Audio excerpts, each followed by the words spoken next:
আমরা এখন নুবিয়ান ভিলেজের দিকে অগ্রসর হচ্ছি।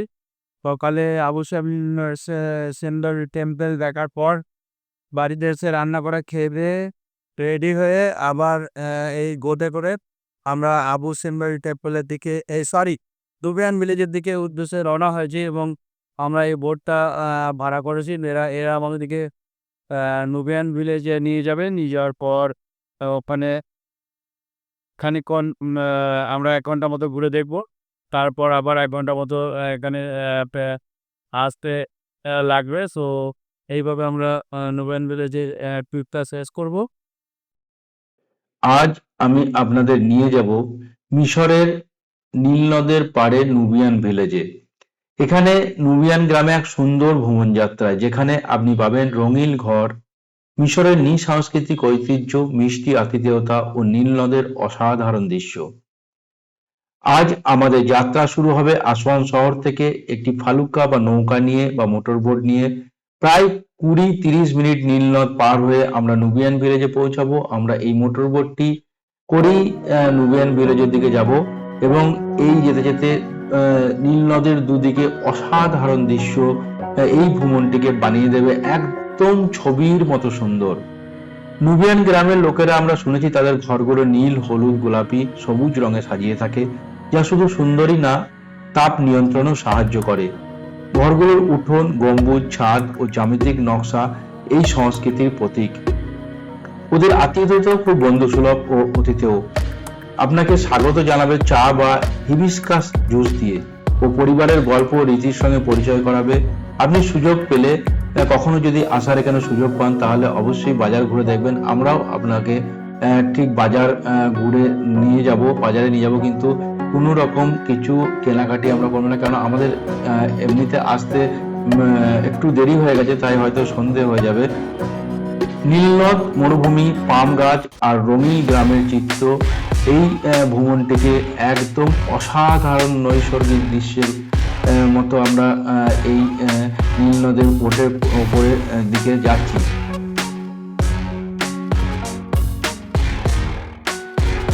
দেখুন, নীলনদের জলটা সত্যিই কেমন নীল, এবং ঠিক পাহাড়ের পেছনে সূর্য অস্ত যাচ্ছে। আমাদের তো এই দৃশ্যটা দারুণ লাগছে। আশা করি আপনারাও এই দৃশ্যটি দারুণ উপভোগ করছেন, কেননা পাহাড়টার পেছনে আস্তে আস্তে আস্তে আস্তে সূর্য অস্ত যাচ্ছে। এই নীল নদে যেতে যেতে আমরা হঠাৎ একটা সরু জায়গার মধ্যে দিয়ে প্রবেশ করছি, এবং এখানে অনেকটা আমরা যেমন ওয়েস্ট বেঙ্গলে চুপির যে পাখিরালয়, সেই পাখিরালয়ে যেমন নৌকা যায়, ঠিক সেই রকম নৌকা এর দুদিকে যাচ্ছে, কিন্তু এখানটা খুবই সরু, চওড়া নয়। তাই এখানে জলটা একদম স্থির হয়ে আছে। দেখতেই পাচ্ছেন জলটা খুব একটা স্রোত নেই এখানে, তবে আমরা এখন যাচ্ছি স্রোতের বিপরীত দিকে, তাই এখানে মাঝে মাঝে কিন্তু খুবই ঘূর্ণি মতো জায়গা আসছে, এবং দুদিকে এতটাই ন্যারো হচ্ছে, এবং আমরা যেহেতু নৌকায় আছি, তো খানিকটা ভয় লাগছে না বলবো না, কেননা ভয় লাগছে। আপনারাও দেখুন এবং উপভোগ করুন। আমিও আপনাদের সঙ্গে থাকছি এবং আপনারাও আমাদের সঙ্গে থাকুন।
নৌকা থেকে নামার সঙ্গে সঙ্গে চোখে পড়ে রঙিন ঘরবাড়ি, নীল, হলুদ, সবুজ, গোলাপি।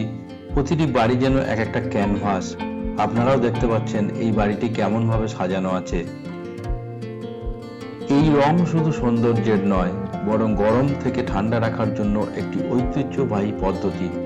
ঘরগুলোর দেওয়ালে আঁকা থাকে প্রাচীন নকশা। দেখুন কেমন ভাবে এই ঘরগুলোর সামনে, প্রত্যেকটা ঘরের সামনে নকশা আঁকা আছে। সেই নকশার মধ্যে থাকে উট, নীলনদ, সূর্য এবং লোকার চিত্র। প্রত্যেকটা ঘরে পাবেন, যা নুবিয়ান সংস্কৃতির পরিচয় বহন করে। দেখুন এই বাড়িটাতে কি সুন্দর একটা ছবি বা পিকচার আঁকা থাকে। আমরা ধীরে ধীরে এই নুবিয়ান ভিলেজে যখন পৌঁছাই তখন প্রায় সন্ধ্যা হয়ে গেছে। দেখতে পাচ্ছেন আপনারা লাইট জ্বলে গেছে। তাই কোনো রকম কোনো হোটেলে বা কোনো নুবিয়ান জনজাতি মানুষের সঙ্গে সেরকম ভাবে মিলিত হওয়ার মানে সেরকম ভাবে পরিচয় করার সময় হয়ে ওঠেনি। তাই আমরা শুধু বাজার দেখেই আমরা বা এই গ্রামটা যেটুকু পেরেছি ঘুরে দেখে আমরা ফেরত চলে যাব। ছোট্ট গ্রামে দেখুন এই যে হাতে বানানো গয়না থাকে, এই যে প্রত্যেকটা দোকান, এর দুদিকে ডান দিকে বাঁ দিকে যে প্রত্যেকটা দোকানে রঙিন স্কার্ফ এবং পোশাক, কাঠ ও মাটির তৈরি শোপিস, মিশরীয় মশলা ও সুগন্ধি, এই সমস্ত জিনিস এই দুধারের দোকানে পাওয়া যায়। এখানকার প্রত্যেকটি জিনিসই লুকিয়ে আছে হাতের কাজ আর ঐতিহ্যের ছোঁয়া। তবে নুবিয়ান খাবার খাওয়ার সৌভাগ্য হয়নি, কেন আগেই বলেছি আমরা আসতে একটু লেট করেছি, তাই এখানে খাবার খেয়ে উঠতে পারিনি। তাই যদি আমাদের ভাগ্য আবার কখনো এখানে আসার সুযোগ পায়, তাহলে হয়তো এই নুবিয়ান ভিলেজে আর একবার এসে আমরা এদের আতিথেয়তা বা খাবার খাওয়ার চেষ্টা করব। এই বাজারটি কিন্তু পুরো গ্রাম বিস্তৃত এবং প্রত্যেকটি এই মেন রাস্তায় আমরা যতদূর যেতে পেরেছি ততদূর এই বাজার দেখতে পেয়েছি। তাই এই বাজার আপনাদেরকেও দেখালাম। দেখুন বাজারে কত সুন্দর, এবং প্রত্যেকটি মানুষ আমাদের কিন্তু ডাকে যে আসুন দেখে যান বলে, এই ধরনের। দেখুন তাই আপনারাও আমাদের সঙ্গে এই বাজার উপভোগ করুন।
রাতের নীলনদ, নীরবতার ভেতর ইতিহাসের শ্বাস।